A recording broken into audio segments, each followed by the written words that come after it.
This is Bronc Country.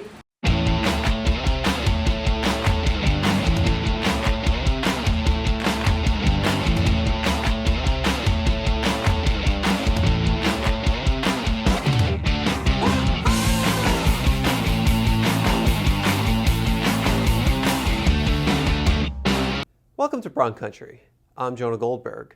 When people think of how a basketball team works, they often think of the coaches and the players and sometimes the trainers and the administrators. But behind the scenes, making a lot of things happen, are the student managers.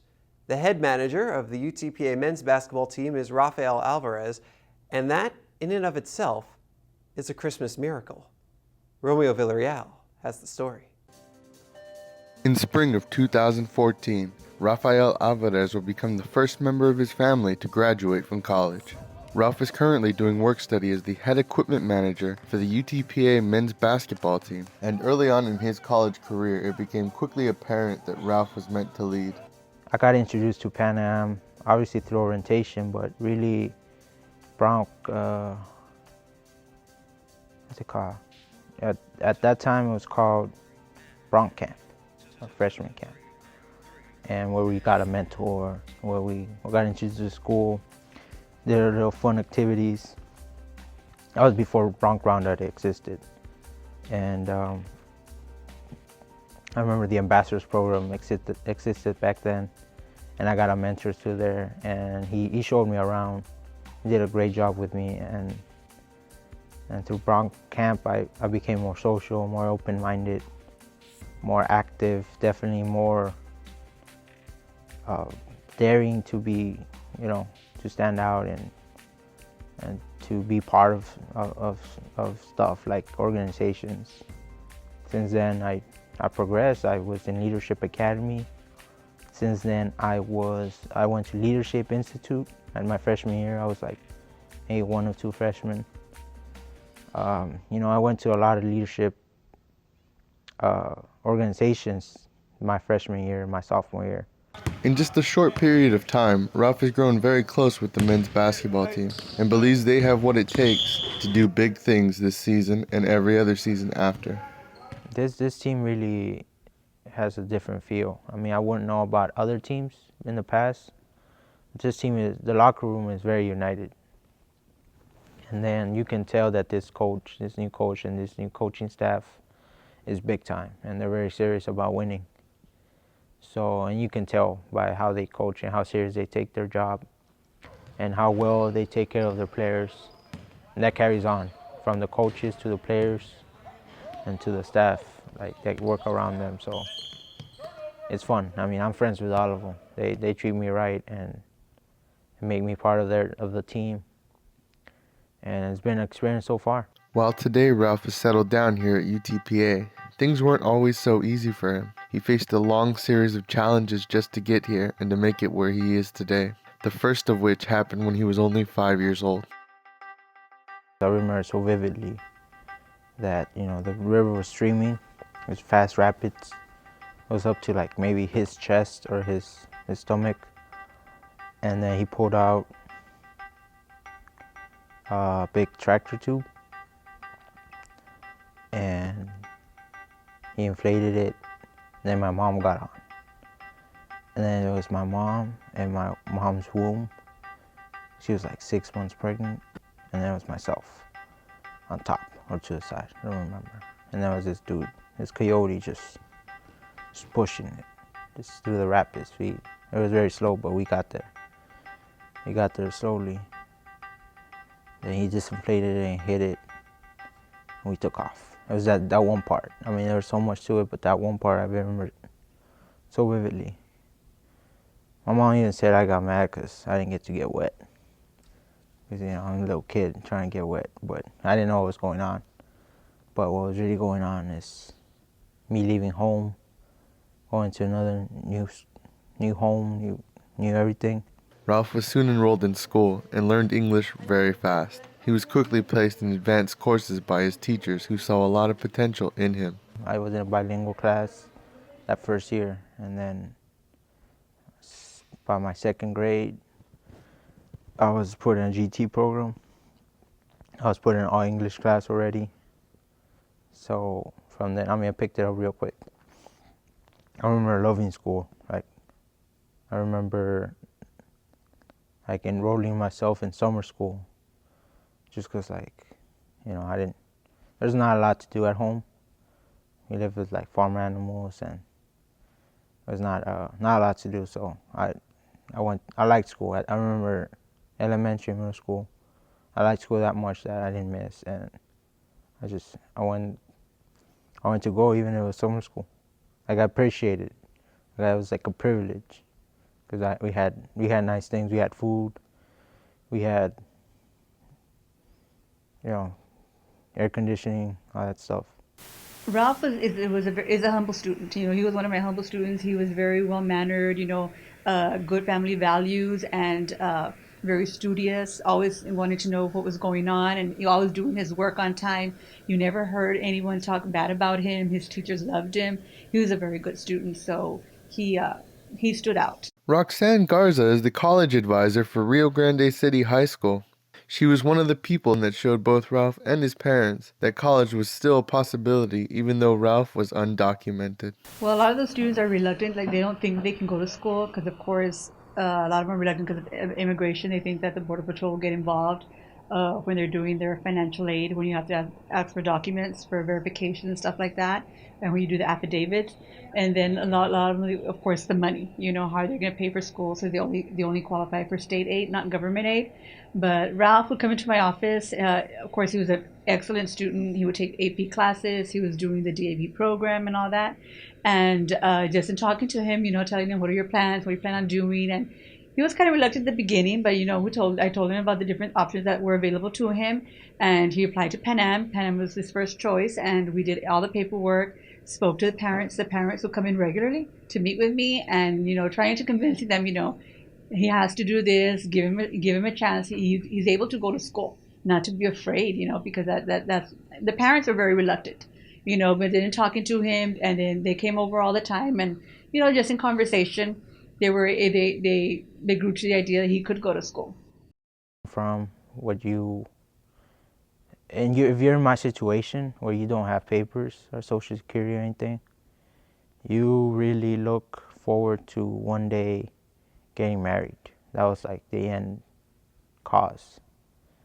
You work, but you just want to get married at one point very soon, and then from there you can legitimately work with a social, because through marriage you could fix your papers.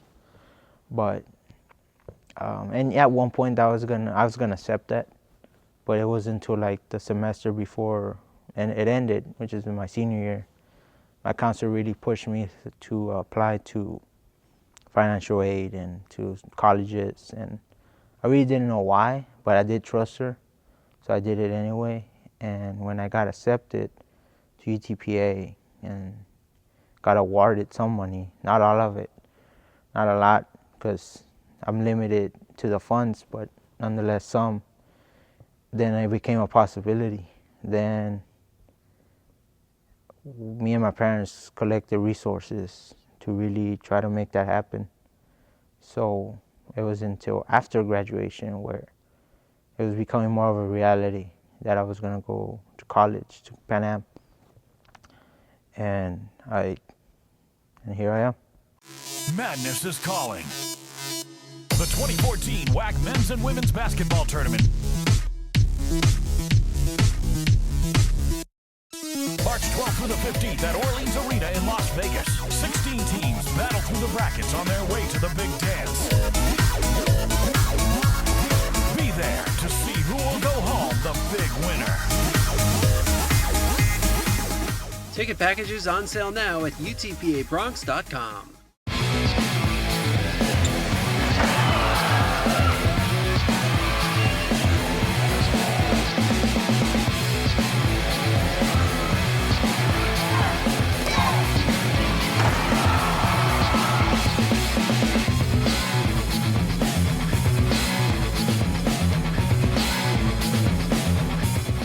This commercial brought to you by Lax Furniture, an official sponsor of the University of Texas Pan American Intercollegiate Athletics.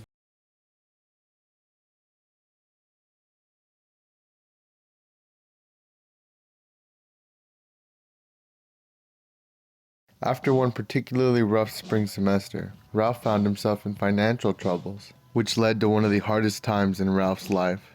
Basically, I didn't fit some requirements no more for most of my scholarships. And so I lost more than half, or around half of my funds that were given to me. I mean, I still paid for school, me and my parents, mostly my parents. But I had lost some scholarships, especially housing. So there was a semester where I really wasn't really doing very well in terms of where I was staying. I was bouncing around from friends to friends' house until I scarce the resources, and I found myself homeless. So for a while, I really didn't. I was still a full-time student, but I was just in different places, sleeping, places where you don't want to sleep if you're a student. But yeah, I still kept my friends close, and there's a friend that I always go to. His name is Mark. My friend that I met through a marketing class. He's a cool guy, and he worked for a certain company that's owned by a certain owner in the valley. And he heard my story. I didn't know all this, but I just told him because he's a good friend of mine. He ended up trying to help me.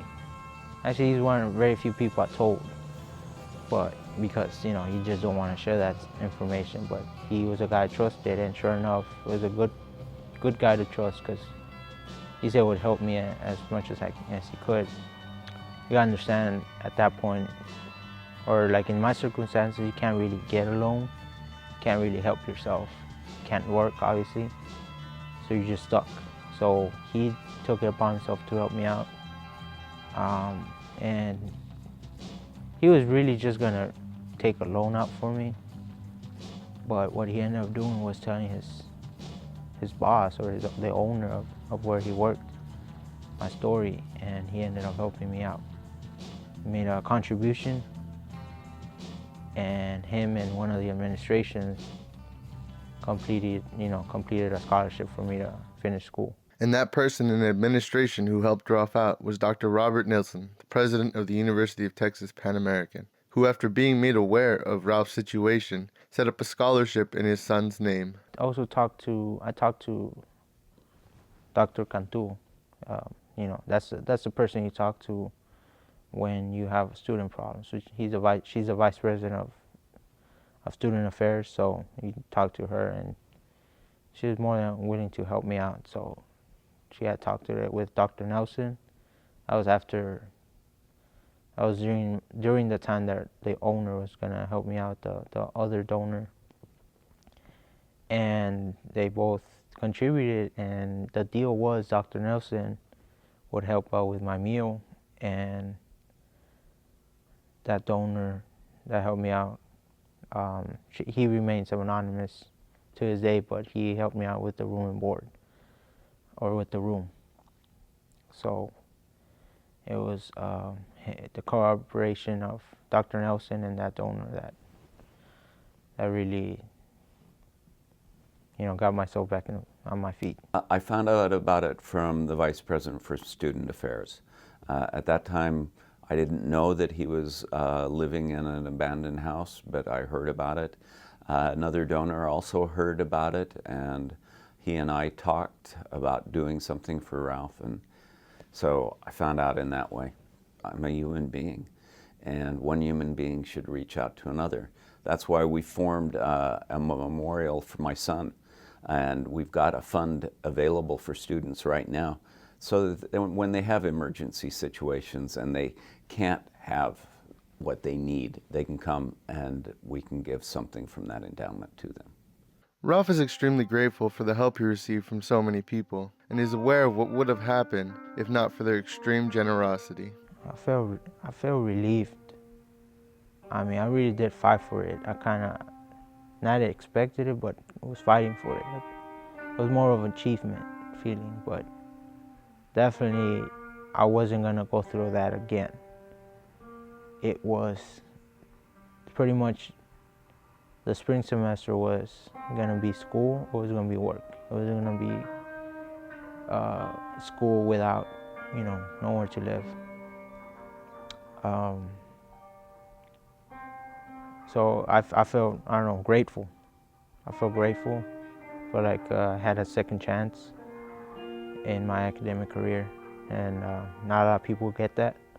I don't think college would have happened. I don't think my continuing there would have happened. I think I would have, and I was already considering it mid-semester, but I probably would have find some kind of job that I could work, off the system.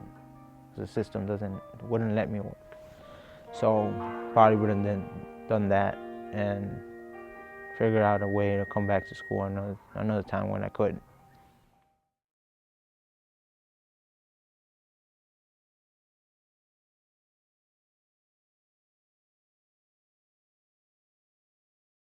After getting back on his feet financially, things started to look up for Ralph. He got a worker's permit to work and travel through the United States. You would get a work permit and opportunity to apply for a license and, travel, move from place to place around the country. Because you gotta understand, undocumented students or people here in the valley are trapped between two borders. Can't go past Falfurrias, and that checkpoint you can't go back to Mexico because you're not coming back.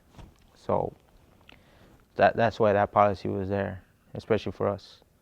So that really opened doors. So once I applied and got it, it was a great experience. At around the same time, Ralph was offered the position of head equipment manager for the UTPA men's basketball team, which he gladly accepted for the opportunities it gave him. To this day, I still am not sure how I got chosen, but I know it has to do with my experience as a marketing intern for Bronc Athletics. So what I'm thinking is that they needed managers, and they asked for help, and of who might want to. So my name came up, and I was referred as, a good worker, because that's what I was. And so they gave me a call. And then I got interviewed by Coach McRoy, and he said he really laid it out what I was the responsibilities I was gonna have, and then the perks I was gonna have, the benefits, and sure enough, I said yes. I mean, to be honest with you, as soon as they said you get to travel with the team, I was all board. I was on board because I've never traveled in my life, so that was gonna be an experience. And yeah, I took it, and sure enough, they named me head manager, and then here I am. Because of the support he's been shown in athletics, Ralph is looking to continue a career in athletics at a higher level soon after he graduates. This job I have is gonna carry out through the season, which is till next semester.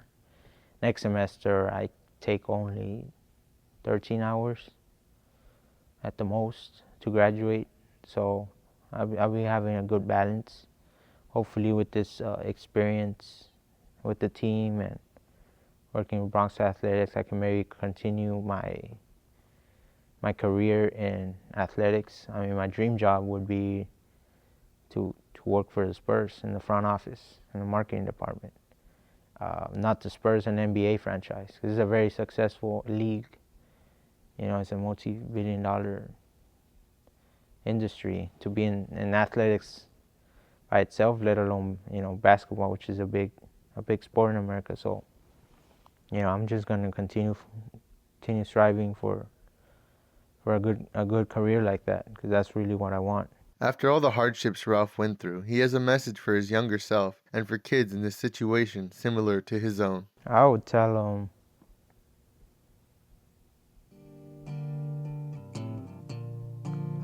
I would tell them not to take things for granted. But I like to think I never did. I would tell them go for it. I would tell them I always had the brains to do a lot of things. Never really stepped up until I got educated, which was here in college. So I would tell any younger self before then, any younger Ralph, I would tell him to go for it, to really step up to the occasion, and things will happen. Because I like to think that, you know, fear is really the biggest obstacle you have between you and, you know, your dreams coming true. So I'll tell little Ralph, little 5-year-old, 6-year-old, 10-year-old, 15-year-old Ralph to just go for it and to jump on it, on any opportunity that's given to you. I think he's a very strong-willed person. I think that he will be successful in his life. I also think that he is a person who will give back. I've already watched him work with the undocumented students and help them to be able to get their DACA papers and the like. He cares. He'll be involved. My money's on you. My money's on you. You're the one my money's on. Your coin is ringing true. Put your money on me. Put your money on me. I'm the best bet you'll get. You won't get a guarantee.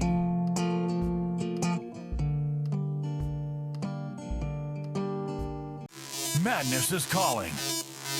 The 2014 WAC Men's and Women's Basketball Tournament. March 12th through the 15th at Orleans Arena in Las Vegas. 16 teams battle through the brackets on their way to the big dance. Be there to see who will go home the big winner. Ticket packages on sale now at UTPABronx.com.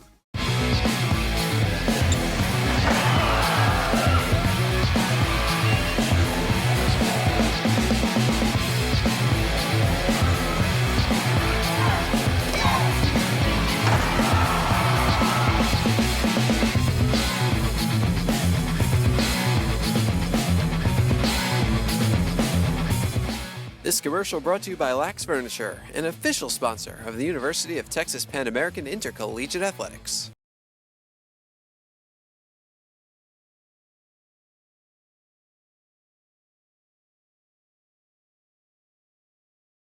Here's what's coming up for the Bronx. Men's basketball welcomes Duquesne to the UTPA Fieldhouse on Sunday, while the women visit a tough ranked opponent at Oklahoma State.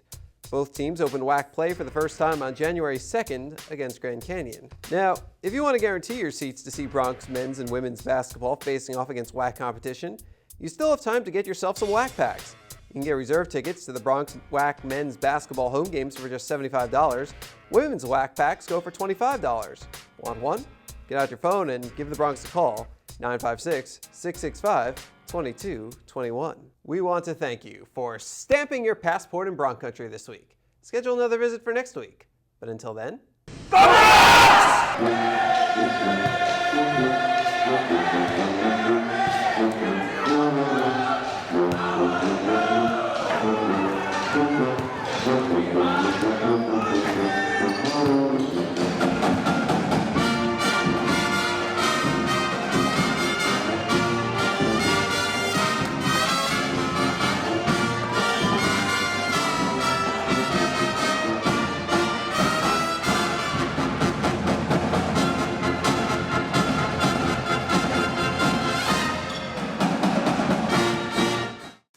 Madness is calling.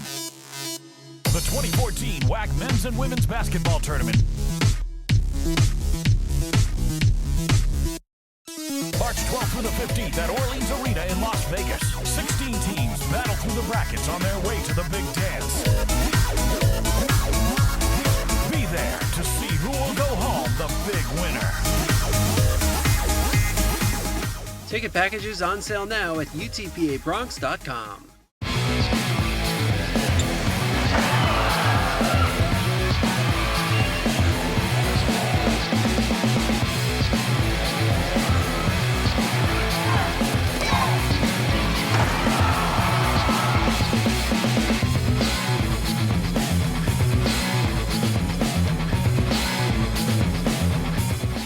This commercial brought to you by Lax Furniture, an official sponsor of the University of Texas Pan American Intercollegiate Athletics.